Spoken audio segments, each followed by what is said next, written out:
I think we can all agree that drafting well is a huge part of a team's success, and trying to find your franchise goalie in the draft may be pretty difficult as goalies are very unpredictable. So in today's video, we will be looking at 5 goalie draft busts since the 2000 NHL draft. I will go through my list and look at each goalie's career and seeing where they were drafted and just how many games they actually got to play at the NHL level. So without further ado, let's get right into the video.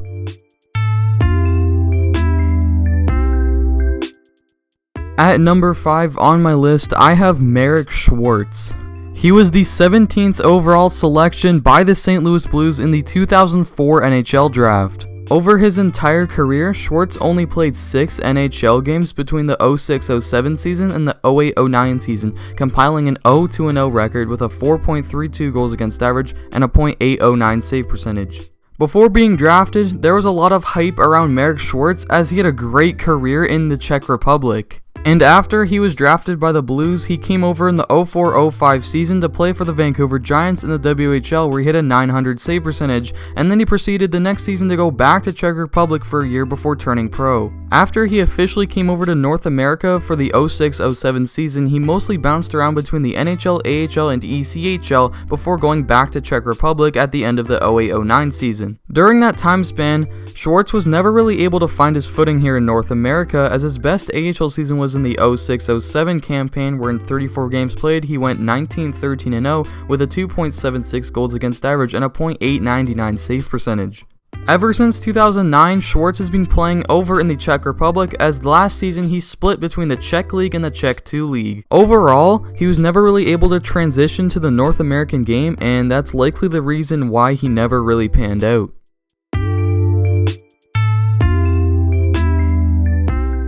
At number 4 on my list, I have Chet Picard. He was drafted 18th overall by the Nashville Predators in the 2008 draft, and he has never played an NHL game. Picard had a pretty solid junior career with the Tri-City Americans of the WHL, and in his draft year, he posted a solid .918 save percentage in 64 games played, and his stats just kept getting better each season. After being drafted, Picard had another great year, improving on his previous numbers, posting a .921 save percentage in 50 games played in the WHL, and he even earned a spot on Canada's World Junior squad for the 2009 World Juniors, playing 2 games and helping Team Canada win gold. When Chet Picard turned pro, there was lots of hype surrounding him, and as it turns out, he really did not live up to that hype. His best AHL season was in his rookie pro season in the 2009-2010 season with the Milwaukee Admirals, where in 36 games played, he went 14-16-3 with a 2.85 goals against average and a .892 save percentage. Picard spent the next couple of seasons playing mostly in the ECHL. After going to play in Sweden for a season in 2012-2013, he decided to try and make a comeback in the 13-14 season, signing with the Oilers, but he ended up still mostly playing in the ECHL and wasn't really all too good. After that, he played a season in Denmark before going over to the German DEL, and he's been playing there ever since, and that's where he played last season. After having a very good junior career, he was never really able to replicate his success at the pro level, and that's mostly why he flopped. At least his younger brother Calvin Picard got to play some NHL games.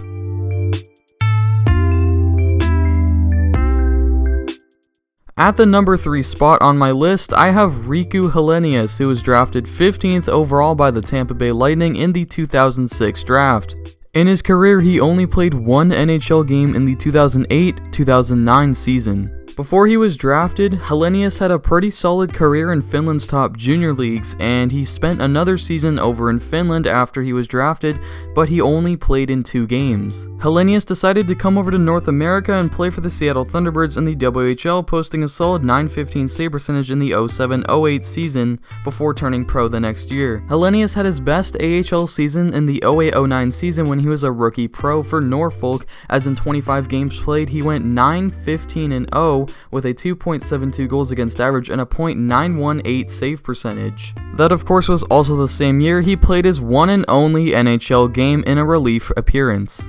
Just one season after that, Hellenius only played 12 games in the AHL before going over to Sweden for the remainder of the season. He would spend the next 2 years after that going between Sweden and Finland before making a return to North America for the 2012-2013 season, signing a 2-year contract with the Lightning. His first year back, he would spend the entire year in the AHL, only posting a .900 save percentage in 32 games played, so not as good as the first time around. The next season after that, he would only play a total of 9 games between the AHL and the ECHL, where he struggled at both levels before going back to Europe for the 14-15 season. Ever since then, he stayed in Europe and played in the KHL, Liga, and the DEL2 leagues. Hellenius only really had one good year in North America, and he wasn't able to replicate his success after that.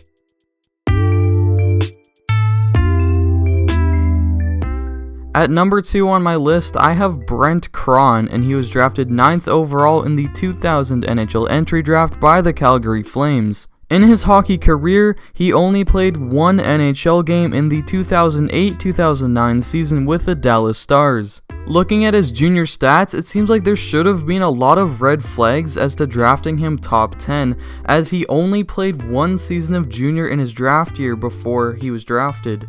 In his draft year, he posted a .912 save percentage in 39 games for the Calgary Hitmen of the WHL. He would go on to continue playing in the WHL for the next 3 seasons, but he was never really able to put up the numbers that he put up in his draft year. In his rookie pro season, he would split the year between the AHL and the ECHL before having his best AHL season the next year. That year, he would play 35 games, posting a 20-11-2 record, a 2.49 goals against average, and a .923 save percentage. The next year, he would have another pretty decent AHL season, but he would not play in NHL games still.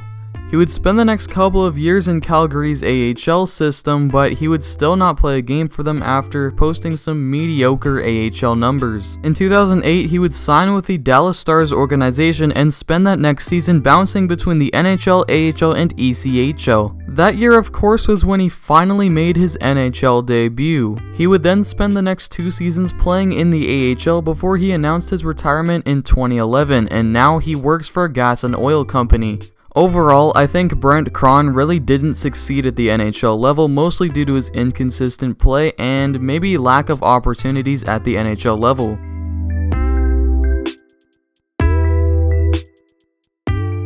And as many of you have probably expected, at number 1 on my list, I have DiPietro, who was the first overall pick in the 2000 draft by the New York Islanders. Throughout his career, DiPietro played 318 games at the NHL level, posting a record of 130, 136, and 36, with a 2.87 goals against average and a .902 save percentage. In his draft year, he played for Boston University in the NCAA and posted a pretty solid .913 save percentage, and yeah, we all know how then Islanders GM Mike Milbury traded away Roberto Luongo so DiPietro could have a spot on the Islanders roster. DiPietro struggled for the first 3 years of his pro career as he went between the NHL and AHL before finally becoming an NHL regular and becoming the Islanders starter in the 03-04 season. In the summer of 2006, of course, the Islanders decided to sign DiPietro to this massive 15-year contract after he only had a couple okay seasons as a team starter. In the first year of his new deal, DiPietro put up his best NHL season, whereas in 62 games played, he went 32, 19, and 9 with a 2.58 goals against average and a .919 save percentage.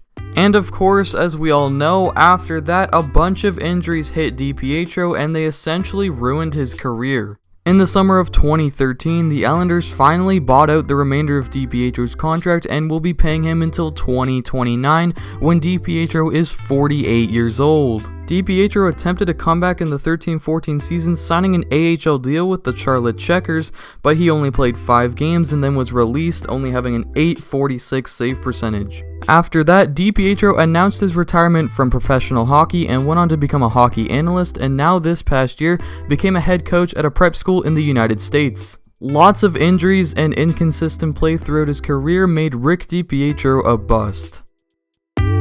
So that is all I have for today. I hope you guys enjoyed the video, and be sure to leave a like and comment down below a goalie that you thought would be a star that ended up being a bust. And for me, that would definitely be Zach Fucale, as I really thought he had some NHL potential, but he's played no games so far in the NHL. Also, hey, why don't you check out my full 14-minute video on the career of Rick DiPietro, as you can click the card in the top right corner. And also, be sure to subscribe to the channel if you're new and turn on post notifications to get notified whenever I upload a brand new video just for you guys, and I really appreciate all of the support I get from all of you guys. You guys are awesome.